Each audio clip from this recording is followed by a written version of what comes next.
welcome to AHA, a human among humans. We have a wonderful human here, Susan Allen, who is going to heal my throat right in front of your eyes. And Susan is, among other things, an opera singer. Is that true? That's true. And a singing teacher. That's true. And what else? I work with the present moment. Recently. That's now. That is now. We're working with you right at this moment, in case you missed it. And yes, that's true, isn't it? I'm Michael Koran, in case you forgot, or I forgot. Hi, Michael. Hi. So I have notes if we want to use this as structure, to just go wherever we would like to. Okay. Or not. Well, first of all,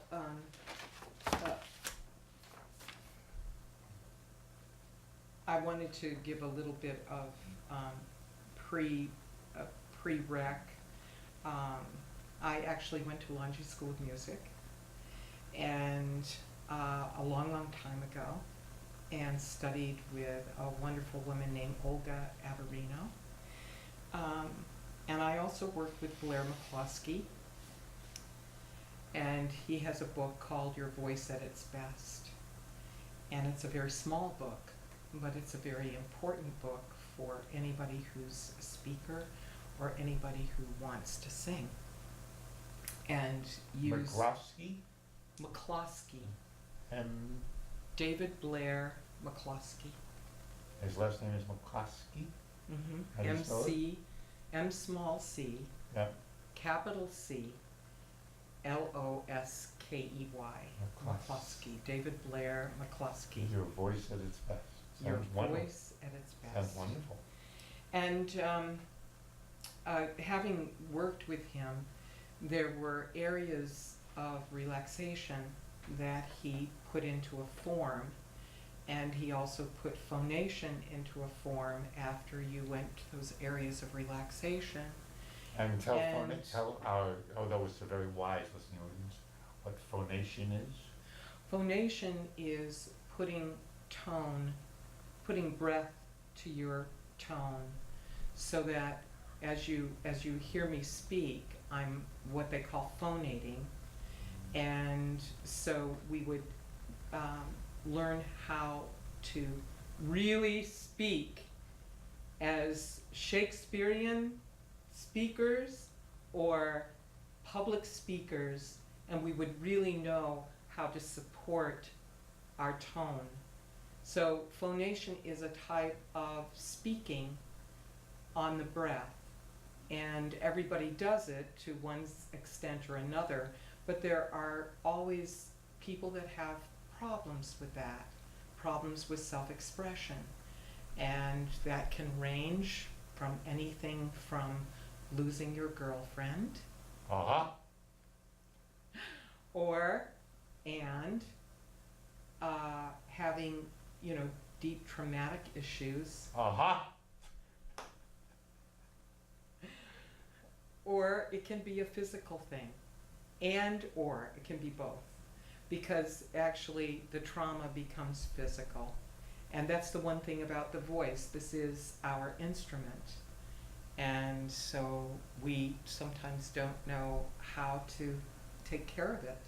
We don't even know about it. So I have a confession. So my story, which I think is true, is that when we call each other now loving friends, when my loving friend decided, probably wisely, to move out, and in order to teach me to love solitude, she's a good teacher, I learned, especially since she promised to be my loving friend and we would care for each other for the rest of our life. So that meant that the solitude wasn't lonely in some ways. It was a great gift. But my voice, I lost it when this happened. And my story is that I used to speak from my head. And I had a masculine, it was kind of a disguise, disguised as a man. Hi there, how you doing, Susan? how do you like meeting a deep masculine voice?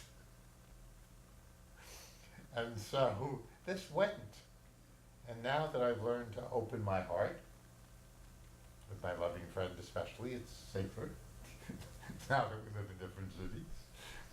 And I learned to really, actually, to do it, I have to just focus on my heart. And even lightly focus, not even force it, just, it's here. And it's now habitual for me in the last week, getting more habitual at least, to commune heart to heart with people. I still have to remember, commune heart to heart, because we were having an interesting talk, and I might have forgotten. Wow, Susan and my heart are communing. Mm-hmm. But if I remember, so I think my words, which are now way more honest than they were when I was in my head, even though they were honest words, but honest head words.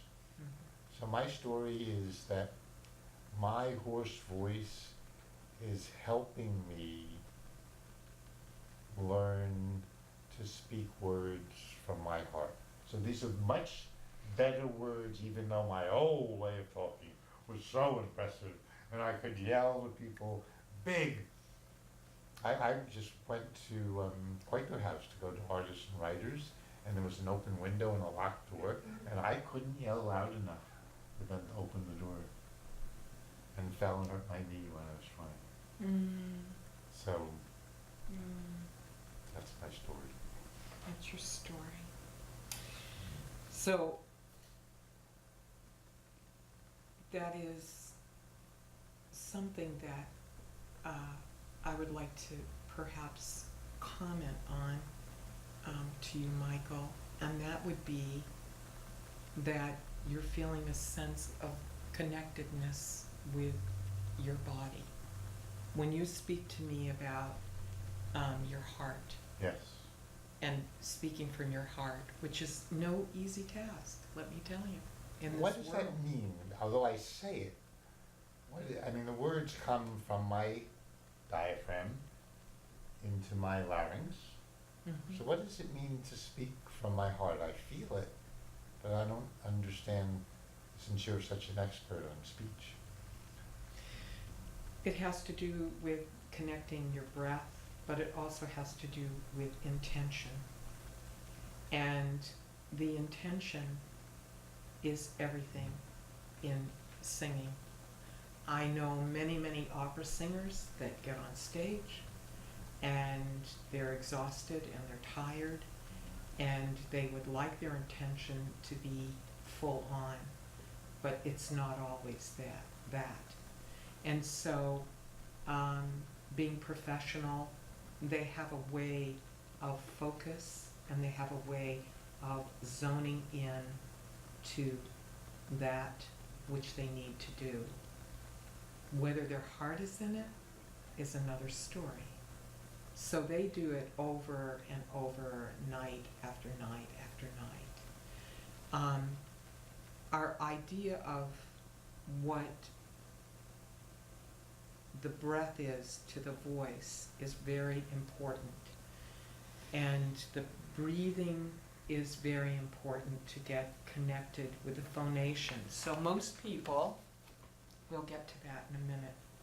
So many people do not understand that they have they do not understand that they can fill their lungs, and to the bottom of their lungs. They don't understand how to do that. As many different voice teachers as there are different ways to sing. So I have to tell you the way that I have been taught, and then I was going to other voice teachers and I was untaught this way in order to sing very big music.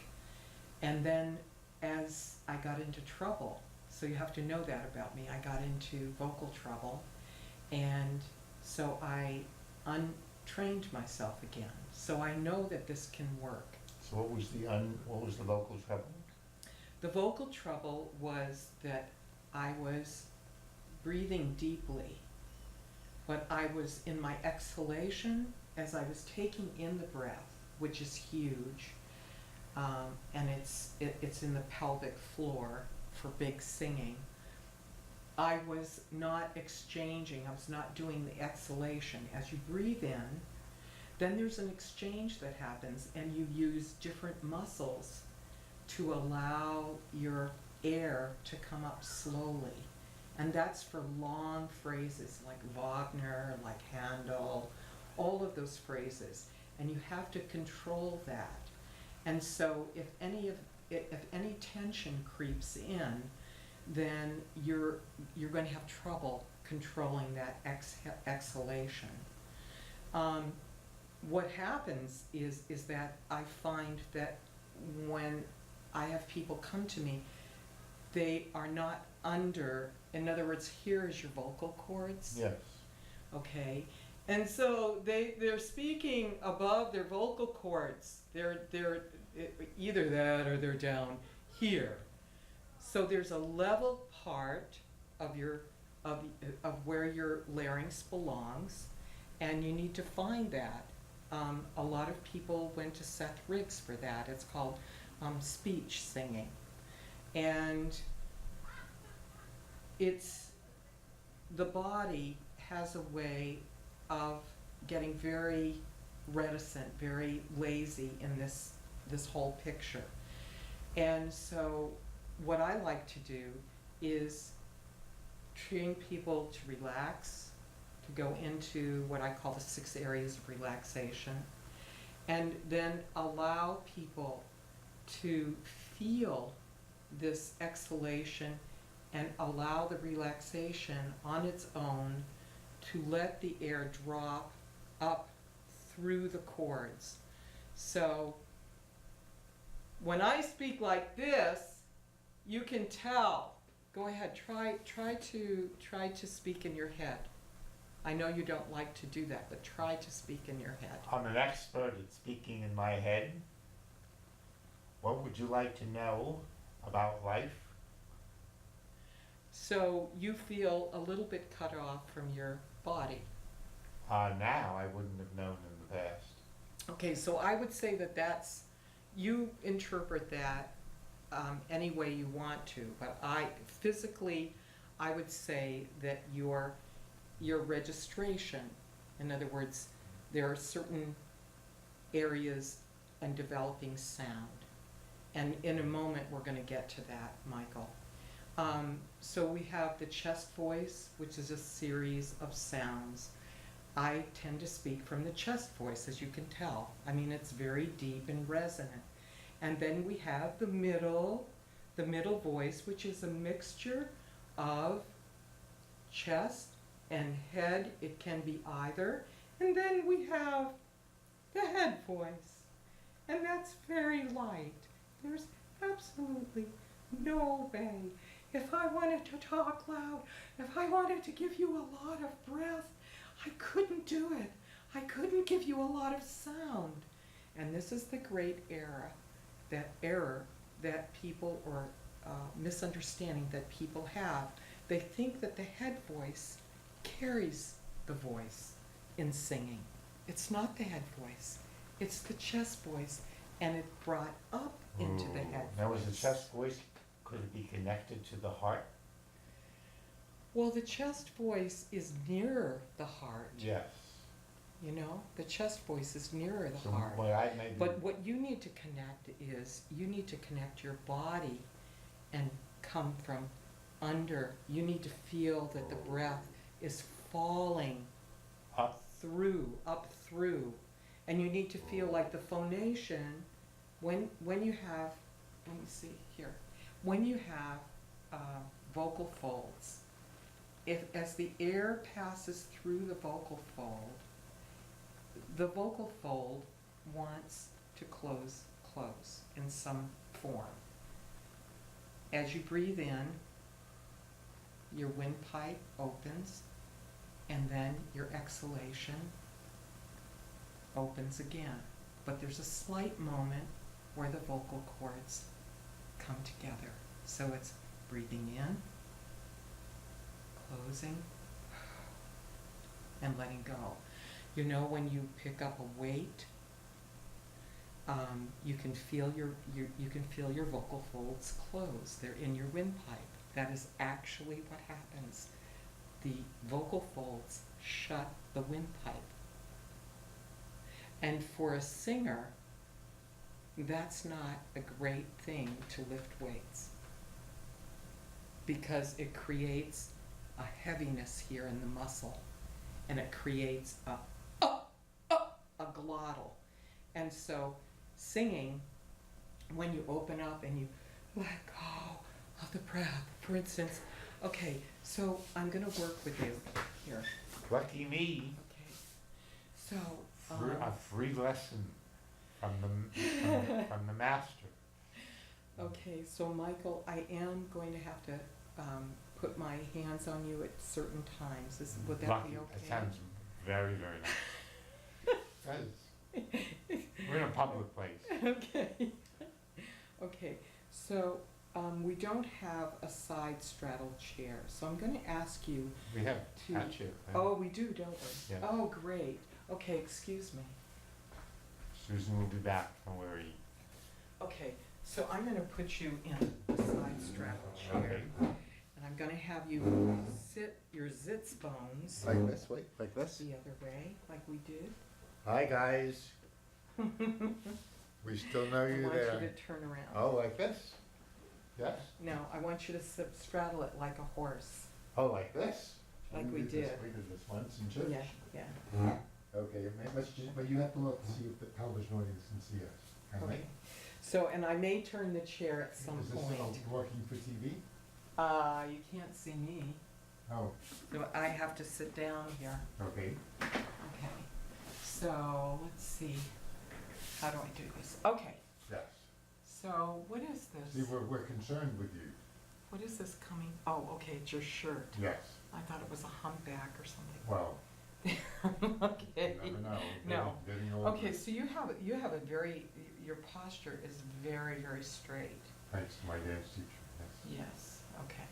Very, very erect. So you've done some work on yourself, I can tell. Okay, and that's wonderful. So I'd like you to just breathe, like you usually breathe. I'd like to settle us into the moment, because that's important. Whenever you get somebody that's, quote, an instructor, there's a little bit of feeling of, you know, some kind of getting to know each other, or some kind of little bit of tension, but an ability to know each other. And so I'm going to hold the lower back. You can't see this, but I'm holding his lower back. And one of the reasons is that I would like Michael to know my hands, and it's a very safe place. And I'm just touching it gently. And now I'd like to come over here, and I'd like him to feel my hand here and allow himself to, if there's any letting go of his shoulders or in that area, I'd like him to just feel my hands very lightly.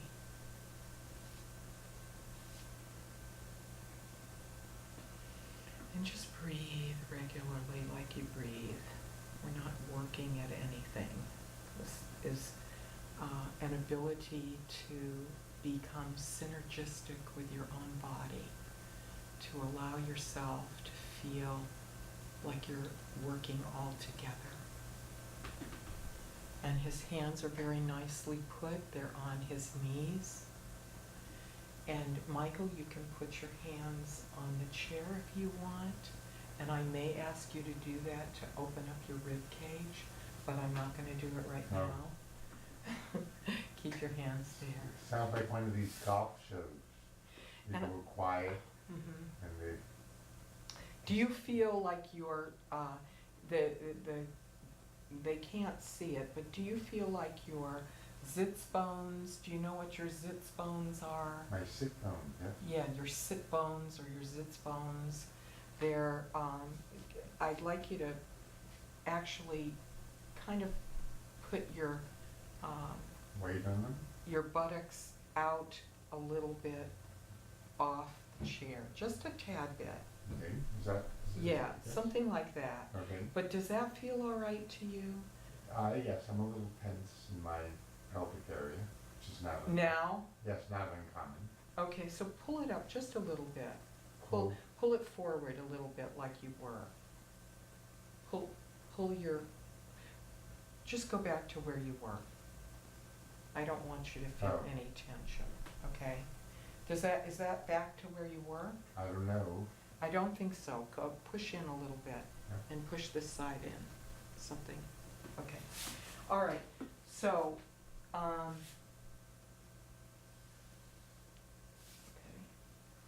What we want to do is, we want to find, oh, they can't see me, but that's okay. We want to find where, and you too, where the tension is. So we just sit and we be with it. And one of the things that I'd like you to do is take your hands and start Can the to- audience see you? They can't see Or me. why, can we move me back? Yeah, I guess we could.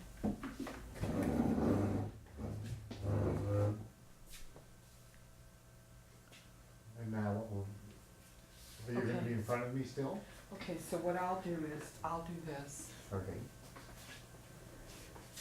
Okay, this is good. Good. Okay, good. Okay. So Michael and I are gonna do this together, and this would be for someone who comes in with an extreme amount of vocal tension. And that's when I heard Michael's voice, I would say to you that he has some vocal tension. And that would be the first place that I would go for him. So I want to start with massaging the scalp. So I'd like you to do some self-exploration up here, massaging the scalp, and squeeze it, and make sure that you're loosening the scalp. If you can feel like it's not moving, the scalp should be fluid and it should be able to be moved. And if that's not happening, then you're helping it by doing this tremendously. Okay? And you want to go down and around all the way through. Great. Now we're going to start with the balls of our fingers, and you can take 2 or 3, the first, second, and third fingers, and start at the top of your scalp line up in your forehead. And you want to make circular circles, as if you're actually giving yourself a facial. Circular circles all around. And this is easy. It's not pushed or coerced. We don't want to coerce You know, it this. feels very nice. Yeah. And then I'd like you to go into the center of your fret line between your 2 eyebrows and feel that and kind of pull it, massage it in circles, but pull it out. Hope you're doing this at home. Pull this Free out. lesson from Susan. Yes. Pull it This out? is- Yeah, pull Like it with your- out with your beyond, thumb? stretch your muscle beyond your eyebrows. Like pulling it with my hands like this? Kind of like this. Like, oh, pressing it, oh, I see. Yeah. Or like for. Stretching the Wow. muscles, pulling the muscles. Lovely, Wow. lovely pull. And you might feel some pain there. You might feel some tenderness, what I Yes. call tenderness. Okay. Now, as we go down, and I'm glad you closed your eyes, we're going to go around the eye socket. So we're going to come around and right below your orbit here, yes, your eye orbit. You're going to feel that and massage that. And this is so good for, this is not just for public speaking. Massaging the face is a beautiful, beautiful way to relax. And I know we live in a crazy world, but I want you to massage and go up by your nose, by the bridge of your nose, and follow it up through the fret lines, yes. And then bring it back around, bring it back around. No? Bring it back around. That's right. Okay. Now, we're going to take the same 3 fingers or 2 fingers, and we're going to go back over to the temples. The upper temples, So is right every- there, yeah. that's perfect. I hope I'm describing it. Yeah, And we want to make sure that the temples, they get tense a lot of times. And I want you to make circles and make sure that they are massaged. so no one would think that this has to do with the voice, right? It's- Oh, I'll tell you, it it's very does, nice, but believe we- me. But we wouldn't think it, we would think we're doing, we're doing a nice head, Right, facial massage. right. But this is all connected. It's connected to the neck. It's connected to the lower parts, Cool. which we're going to get into. Now go around the cheekbone. Go around the cheeks. And mudge 'em. Mudge your cheeks, mudge 'em. What does mudge mean? Well, it means that you want to just kind of move them around, like just funny, kind of like And people will see, putty. people can see you, right? Yeah, they can Oh, see good. me. That's, Yeah. that's what we're really here for.